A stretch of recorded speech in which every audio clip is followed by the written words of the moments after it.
I built 4 successful restaurants from nothing, but couldn't see my wife was serving me a dish called Betrayal. When I came home early to surprise her, I found strangers in my house, my wife with another man, and the words that changed everything. You weren't invited to this party. Now it's my turn to serve the final course. Cold, hard justice. My name is Michael Wells. I'm 49 years old, and I own a small chain of upscale restaurants in Boston. I built my business from scratch, started with one failing diner I bought with a loan and my life savings. Now I've got 4 successful establishments, each bringing in solid profits. Not bad for a guy who barely finished college. I've been in Chicago for a 3-day food industry conference. Networking, checking out new suppliers, the usual drill. The final day wrapped up early, so I decided to surprise Debbie by coming home Thursday night instead of Friday. After 22 years together, I thought she'd appreciate the gesture. It was just after 8 p.m. when my Uber pulled up to our colonial-style house in Wellesley. The place was lit up like a Christmas tree, and unfamiliar cars lined our driveway and spilled onto the street. Music thumped from inside, not Debbie's usual taste. Something was off. I paid the driver and grabbed my suitcase, confusion giving way to an uneasy feeling in my gut. When I opened the front door, the smell hit me first, cigarettes and booze. Debbie didn't allow smoking in our house. Ever. Our living room was packed with strangers. Designer furniture we'd bought to impress Debbie's country club friends now hosted people I'd never seen before. Empty wine bottles and cocktail glasses littered every surface. And there was Debbie, my wife of 22 years, mother of our 3 kids, standing by our fireplace in a dress I'd never seen, laughing with a guy who looked about 35. Her hand rested on his arm, head thrown back in laughter. She didn't notice me until the room suddenly quieted. Her head turned, and for a split second, I saw panic flash across her face before she composed herself. Mike, her voice sounded strange. You're home early? The man beside her shifted uncomfortably, taking a half step away from her. Clearly, I replied, setting down my suitcase. What's going on here? Debbie glanced around nervously, then approached me with a forced smile. Just a little get-together. You weren't. We weren't expecting you tonight. Obviously, I said, my eyes locked on the man she'd been talking to. Debbie lowered her voice. Can we talk about this later? My friends are here. Your friends. I looked around. I don't know a single person in this room. Her smile vanished, replaced by something cold I'd never seen before. Mike, just go upstairs. You're embarrassing me. I stood my ground. This is my house too, Debbie. Her eyes narrowed as she whispered. Not tonight it isn't. You weren't invited to this party. I stood in my own foyer, suitcase beside me, as my wife of over 2 decades tried to kick me out of our house. The surreal moment hung in the air between us. Not tonight it isn't, she'd said about our home. The cold dismissal in her eyes felt like a physical blow. The man she'd been laughing with was now edging toward the door. Smart move on his part. Who's that? I asked, voice dangerously calm. Just a friend, Debbie snapped. My please. Not now. The room had gone uncomfortably quiet, strangers watching our marital implosion like some reality TV show. My kids' photos smiled down from the walls as their mother betrayed everything we built. Everyone out, I said, not shouting but with enough force that several guests immediately grabbed their coats. How dare you? Debbie hissed. These are my guests. I ignored her, walking straight to our built-in bar, where I kept important documents in a hidden compartment, a habit from my early restaurant days when I needed quick access to licenses during inspections. Mike, what are you doing? Debbie followed me, panic rising in her voice. I pulled out a manila envelope I'd placed there 2 weeks ago, when my suspicions had become too strong to ignore. The private investigator had been expensive but thorough. You weren't the only one with secrets, I said quietly, opening the envelope. Her face drained of color. What is that? I removed several photos and documents, laying them on the marble countertop. Evidence. The first photo showed Debbie entering a hotel with the same man who just slipped out her front door. The timestamp was from 3 weeks ago, when she told me she was visiting her sister in Providence. You had me followed? Her voice trembled between outrage and fear. After 22 years, I deserve the truth, I replied. And since you wouldn't give it to me, I found it myself. By now, most guests had taken the hint and left. Only a few stragglers remained, awkwardly gathering their belongings. Debbie glanced at the dwindling crowd, then back to the damning evidence. Her shock gave way to cold calculation. Fine, she said, straightening her shoulders. You want to do this now? Let's do it. She turned to the remaining guests. Party's over. Thanks for coming. As the last person shuffled out, Debbie closed the door and faced me. The mask of the perfect wife had completely fallen away. Yes, I've been seeing Ethan, she said defiantly. And not just for a few weeks. 6 months now. The confession hit harder than I expected, despite the evidence in my hands. Why? Was all I could manage. Because he makes me feel alive. While you've been obsessing over your restaurants, I've been dying of boredom in this gilded cage. I laughed bitterly. This cage that my 60-hour workweeks paid for, that sent our kids to private schools and colleges. Material things aren't everything, Mike. And adultery is better. I shot back. What about Sarah? She's only 10, Debbie. Did you think about her at all? Debbie's expression hardened. Don't you dare use our daughter against me. I gathered the photos, sliding them back into the envelope. I'm not leaving this house tonight. But things have changed forever. That note from the investigator. It's just the beginning. The house felt eerily quiet after the last guest left. Just Debbie and me, standing amid the wreckage of empty glasses and abandoned appetizers. A fitting metaphor for our marriage. 6 months, I repeated, the betrayal cutting deeper with each passing moment. While I was working my ass off, you were sneaking around with a man who looks young enough to be Kevin's friend. Ethan is 37. She snapped, as if that made it better. And don't act like you're some innocent victim. When's the last time you asked about my day? Or noticed anything about me that wasn't related to the kids or your precious restaurants? I took a deep breath, refusing to let her rewrite our history. I noticed plenty. I noticed when you started yoga classes 3 nights a week. I noticed the new lingerie receipts in your email. Lingerie I never saw. I noticed when you started password protecting your phone. Her eyes widened slightly. I'd been more observant than she'd given me credit for. What do you want, Mike?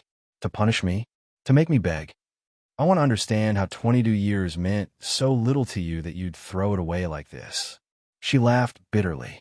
That's rich. You checked out of this marriage years ago. Your restaurants are your real wives. I'm just the woman who raises your children and makes appearances at your business dinners.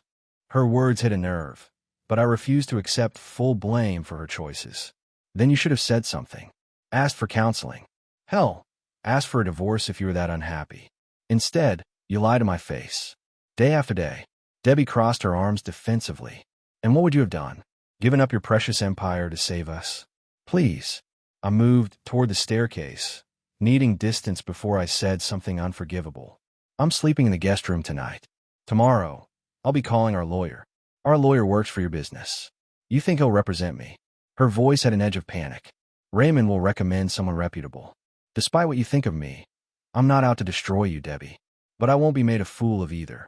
As I reached the stairs, my phone buzzed with a text from Ashley, our oldest. Dad, is everything okay? Mom's been acting weird lately. The timing was almost surreal. Our daughter's intuition was better than mine had been. One more thing, I said, turning back to Debbie. The kids. What's your plan for telling them their mother's been living a double life? She paled visibly. The kids don't need to know details. They're adults. Except Sarah. I interrupted. She's 10, Debbie. 10. And she worships you. For the first time, shame flickered across her face. I'll figure it out, she whispered. No, I said firmly. We'll figure it out.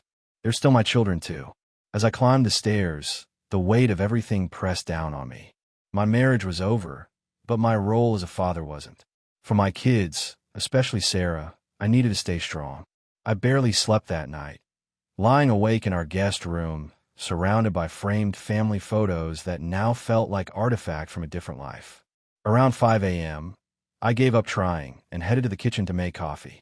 To my surprise, Sarah was already there in her unicorn pajamas, sitting at the island with a glass of milk. Daddy, why are you sleeping in the guest room? Her innocent question knocked the wind out of me.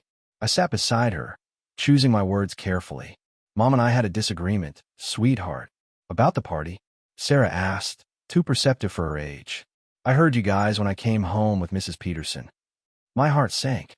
I hadn't even realized Sarah had come home during the confrontation. You were supposed to be at your sleepover. I got a stomachache, so Mrs. Peterson brought me back, she explained. But there were lots of cars and people, so she said I should stay at her house until the party was over. Thank God for thoughtful neighbors. I made a mental note to thank Mrs. Peterson properly. Did you and Mommy fight because of the man in the suit? Sarah asked quietly. I froze. What man, honey? The one who comes over sometimes when you're at work. He brings Mommy flowers. She traced patterns in her spilled milk. I don't like him. He talks to me like I'm a baby. The revelation that Sarah had already met Ethan hit me like a physical blow. Debbie had brought him to our home, around her daughter. Before I could respond, footsteps on the stairs announced Debbie's arrival. She looked terrible, still in yesterday's dress, makeup smudged, eyes red-rimmed. She stopped short seeing us together. Sarah, why are you up so early? Couldn't sleep, our daughter said simply. Daddy couldn't either. Debbie's eyes met mine over Sarah's head, panic evident as she realized what we might have been discussing. Sarah, sweetheart, I said gently, can you go watch some TV in the den for a bit? I need to talk to Mom. When she was out of earshot, I turned to Debbie, keeping my voice low but intense. You brought him to our house, around our daughter. He only came over a few times, she said defensively. Sarah wasn't supposed to be home from school yet. Yet she met him. More than once, apparently. My hands gripped the counter to steady myself. What were you thinking? I was thinking I was finally happy again, she shot back. At the expense of our family's safety and stability. Did you even vet this guy before bringing him around our child? Don't you dare question my parenting, Debbie hissed. I've been the one raising Sarah while you build your restaurant empire. I took a deep breath, refusing to be baited. I'm calling Raymond today. I want full custody of Sarah. The color drained from her face. You can't do that. Watch me, I said, my resolve hardening. You've demonstrated catastrophically poor judgment, Debbie. Sarah deserves better. As if summoned by the tension, my phone rang. It was Kevin, our son. The real world wouldn't wait for us to figure this out. For Sarah's sake, I needed to be the adult in the room. The path ahead was clear, if painful. I would protect what mattered most, my children, with everything I had. The weekend crawled by in a surreal haze. Debbie and I maintained a cold ceasefire for Sarah's sake, exchanging only essential information in clipped tones. I slept in the guest room and spent most of Saturday at my flagship restaurant downtown, burying myself in work while processing my next steps. By Sunday afternoon, I'd made several decisions. First, I called Raymond Cortez, my longtime attorney. Mike, I'm sorry about the situation, he said after I explained. I can recommend a top-notch divorce attorney, but as your business counsel, I need to warn you. Restaurants are notoriously difficult to value during divorce proceedings. I know. That's why I need you to protect the business while Davidson handles the divorce. I'd already scheduled a meeting with Thomas Davidson, the divorce attorney Raymond recommended. What about custody? For Sarah? Given what you've told me about your wife bringing this man around your daughter without your knowledge, you've got solid ground to stand on. But custody battles get ugly fast. I rub my temples. I'm prepared for ugly. Sarah needs stability. After hanging up, I called Ashley and Kevin, asking them to video chat that evening. They deserved to hear about the divorce from me directly, though I'd spare them the sordid details. When I returned home, Debbie was out. A note on the counter simply read, "With friends." Sarah's had dinner. I found my daughter in the family room, working on a school project. Seeing her concentrated expression, so similar to my own when I was deep in restaurant planning, made my chest tighten. Hey, Pumpkin, need any help? She looked up, relief crossing her face. Daddy, can you help me with my science project? Mom was supposed to, but she said she needed to go out. The casual way Sarah mentioned being abandoned for her mother's social life strengthened my resolve. Of course I will. What are we building? We spent the next hour constructing a model solar system, Sarah's excitement temporarily pushing aside the heaviness in my heart. When she went to bed, I kissed her forehead and promised, I'll always be here for you, no matter what. Even if you and Mom keep fighting. Her question caught me off guard. Sarah, sometimes adults have problems they can't fix. But that never changes how much we love you. She nodded solemnly. Is Mom going to live with that man now? The question felt like a knife to my gut. I don't know what Mom's planning, but you'll always have your home with me. After tucking her in, I went downstairs and poured myself a rare glass of scotch. The video call with my older children was in 30 minutes, and I needed to be both honest and composed. My phone buzzed with a text from an unknown number. "Mike, it's Ethan. We should talk." The audacity was breathtaking. Debbie's lover wanted to talk. I blocked the number immediately, my hands shaking with rage. Whatever game they were playing, I wouldn't be drawn in. My focus had to remain clear: protect my children and the business I'd built. Everything else was just noise. The video call with Ashley and Kevin went about as well as could be expected. Their shocked faces when I announced the divorce quickly gave way to a mix of anger and confusion. "I knew something was off with Mom," Ashley said, her law school training evident in her analytical tone. "She's been posting weird stuff on Instagram, being super vague when I ask about you."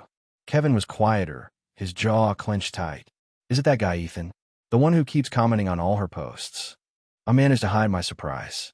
Even my kids had noticed this man's presence in Debbie's life before I had. "I'm not going into details," I said firmly. "What matters is that your mother and I are separating.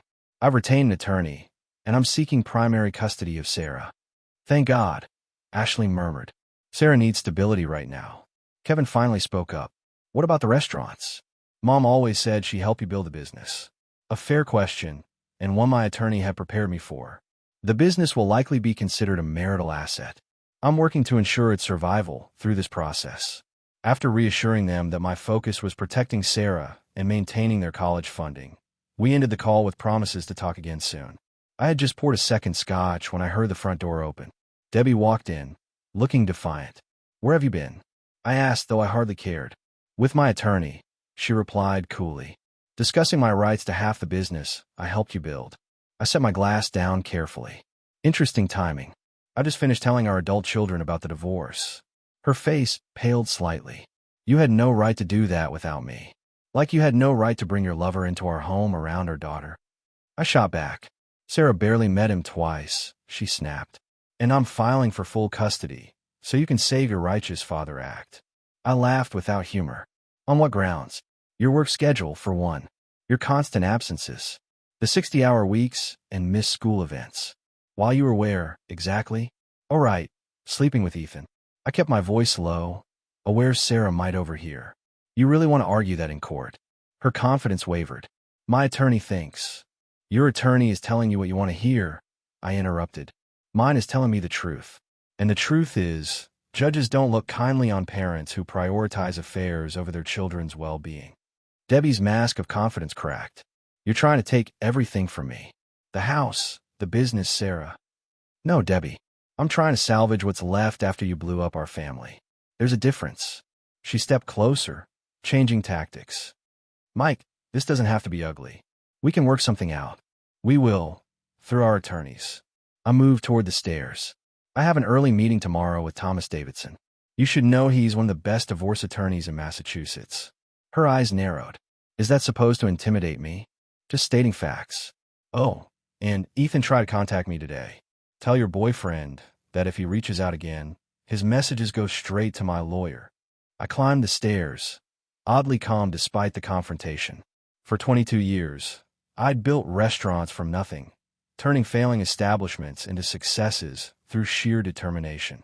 That same resolve would get me through this, not for my sake, but for Sarah's. Tomorrow would bring another battle. But for tonight, I'd done what needed doing. The meeting with Thomas Davidson was exactly what I needed: direct, strategic, and focused on results. Unlike Raymond, who'd known Debbie and me for years, Davidson had no emotional attachment to the situation. "Based on what you've told me, Mrs. Wells is likely operating from a position of guilt disguised as aggression," Davidson said, reviewing my file. "That gives us an advantage. She's claiming she helped build the restaurant business," I said. "In reality, she attended some investor dinners and chose interior colors for the first location." Davidson nodded. "We'll need documentation of her actual contributions versus yours. Massachusetts is an equitable distribution state, not equal. Her affair actually helps us argue that she doesn't deserve half." The strategy session lasted 2 hours.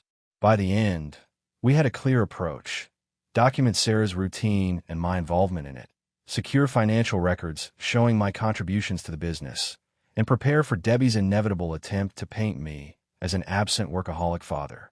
When I returned home that afternoon, I found Debbie packing clothes from Sarah's room. What are you doing? I demanded, standing in the doorway. Sarah's staying with me at my sister's this weekend. She replied without looking up. Not without a formal custody agreement. She's not. I kept my voice level despite my rising anger. Debbie finally turned to face me. You can't stop me from taking my daughter to visit her aunt. Actually, I can. Until a judge says otherwise. Neither of us can remove Sarah from her primary residence without the other's consent. Davidson had been very clear about this. You're unbelievable, she snapped, dropping a shirt into the suitcase. Using Sarah as a pawn. That's rich, coming from the woman who brought her lover around her 10-year-old. Her eyes narrowed. Ethan said you blocked his number. Real mature, Mike. What exactly did he hope to accomplish by contacting me? I asked, genuinely curious about their twisted logic. He wanted to apologize. To explain his side of things. I laughed bitterly. His side? There is no his side in our marriage, Debbie. He's a homewrecker who sleeps with married women. I'm not interested in his apologies or explanations. She zipped the suitcase closed with unnecessary force. Well, you should be. Because he's going to be in Sarah's life whether you like it or not. That was the moment something finally snapped inside me. I stepped forward, my voice deadly calm. Let me be perfectly clear. If you try to introduce that man into Sarah's life before the dust has settled and proper counseling has occurred, I will use every resource at my disposal to fight you. And I will win. She must have seen something in my eyes. The absolute certainty, perhaps, because her defiance faltered. You can't control everything, Mike. No, but I can protect my daughter. That's not negotiable. I turned and walked away, pulling out my phone to call Davidson. If Debbie wanted to escalate things, I would be ready. Thursday morning brought an unexpected development. Kevin arrived at the house unannounced, duffel bag slung over his shoulder. I took a few days off from classes, he explained when I found him in the kitchen. Thought you could use some backup. The sight of my son, 6'2" but still so young in many ways, standing there in solidarity, nearly broke my composure. What about your midterms? I asked, pulling him into a hug. Professors were cool about it. Family emergency. He glanced around. Where's Mom? She slept at your Aunt Lisa's last night. Probably plotting her next move. I poured us both coffee. You didn't have to come, son. Kevin's jaw said in a way that reminded me of myself. Actually, I did. Ashley's tied up with law school, but she's been researching Massachusetts divorce statutes for you. And I couldn't just sit in my dorm while everything falls apart. His presence was a reminder that whatever happened between Debbie and me, we'd raised two incredible adults. I appreciate it more than you know. Kevin followed me to my home office, where I'd been documenting family finances for Davidson. Can I help with anything? Actually, yes. I need to organize photos and records of Sarah's activities, soccer games, school events, times I was present despite work commitments. We spent the morning building a digital timeline. Kevin had a knack for organization, tagging photos with dates, and creating folders of relevant emails and calendar entries. Dad, he said after a couple of hours, you were there for way more stuff than I remembered. I try to be, I replied, surprised by his observation. The restaurants took time, but family always came first. Does Mom really think she can convince a judge you weren't involved? There's literally hundreds of photos here. I sighed. Your mother is rewriting history to justify her choices. It's easier than admitting she blew up our family for a fling with a younger man. Kevin was quiet for a moment.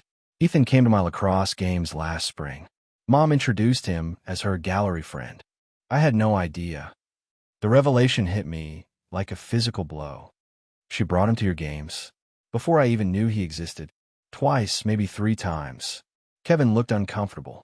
I thought it was weird, but you know Mom's always had artsy friends. I forced myself to breathe evenly, filing this information away for Davidson. Debbie had been parading her lover around our children for months, a fact that would significantly impact custody discussions. Kevin, I need you to write down those dates if you remember them. And if there are any photos from those games on social media, we need to find them.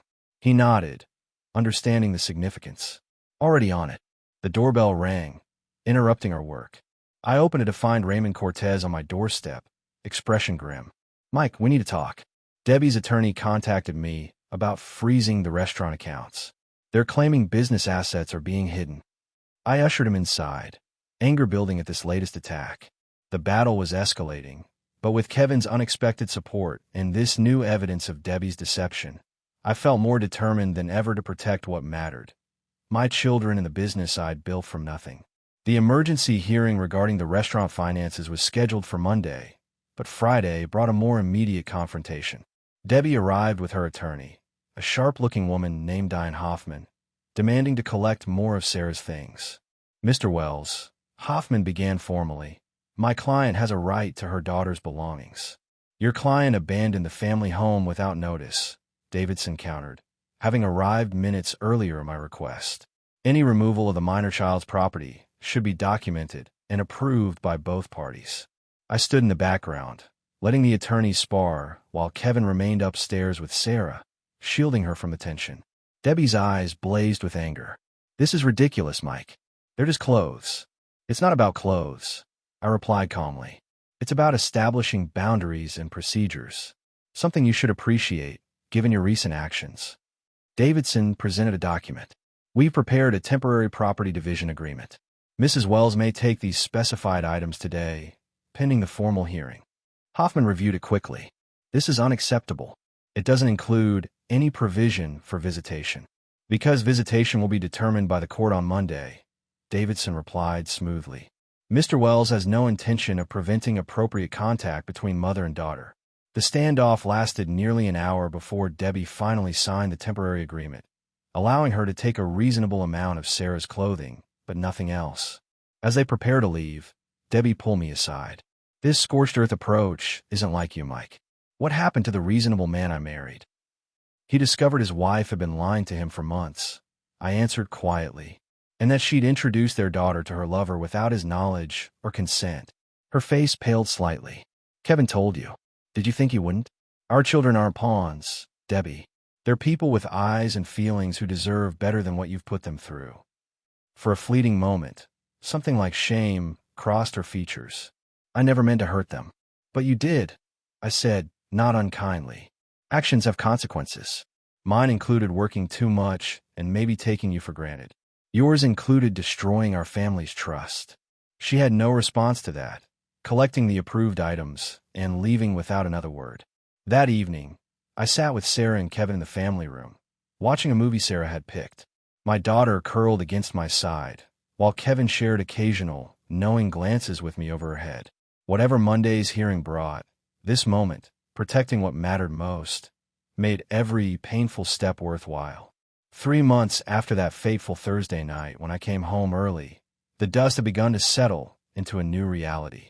The divorce was finalized with surprising efficiency once Debbie realized her leverage was limited. Davidson's meticulous documentation of her affair, combined with evidence she'd introduced Ethan to our children, significantly weakened her position in custody negotiations. The final arrangement gave me primary physical custody of Sarah, with Debbie having regular visitation. The restaurant business remained intact, though I had to buy out Debbie's court-determined share, a fair price for maintaining control of what I'd built. Today was moving day. Debbie had found a condo closer to her sister, and Sarah was helping her pack the last of her mother's belongings from our home. "You doing okay?" I asked Kevin, who had deferred his summer internship to help us through the transition. "Yeah, it's weird, but it feels right somehow." He watched his mother and sister through the window. Like the bandage finally got ripped off. Ashley arrived that afternoon, having finished her law school exams. The three of us sat on the back deck while Debbie said her private goodbyes to the house. "Did you ever think you'd be a single dad at 49? Ashley asked, passing me a cold beer. "Never in a million years," I admitted. "But life throws curveballs." Kevin leaned forward. "You should be proud, Dad. You fought for what mattered without becoming bitter. That's no small thing." His words hit me unexpectedly. In the chaos of legal battles and emotional upheaval, I hadn't fully processed my own journey. When Debbie finally emerged, eyes slightly red but composure intact, the kids gave us a moment alone. "So this is it," she said, looking around the foyer one last time. "Not for Sarah's sake," I reminded her. "We'll still be co-parents." She nodded. "I know I've said it before, but I'm sorry, Mike. Not for wanting something different with my life, but for how I went about it." "I appreciate that," I said honestly. "We had 22 good years and 3 amazing kids. That counts for something." After she left, Sarah came to find me in my office. "Dad, are you sad?" I pulled her onto my lap, though at 10 she was getting too big for it. A little. Change is always hard, but I'm also hopeful. Me too, she said, surprising me. And Mom promised Ethan won't come to her new place when I'm there. I told her I wasn't ready. Pride swelled in my chest at her self-advocacy. That was very mature of you. That evening, with Ashley and Kevin arguing good-naturedly over dinner preparation and Sarah setting the table, I realized we'd survived the worst of the storm. My restaurants were thriving, my children were resilient, and I had discovered my own strength in fighting for what truly mattered. Life hadn't gone according to plan, but standing in the kitchen of the home I'd kept for my family, I knew we would be okay. Better than okay. We would thrive on our own terms.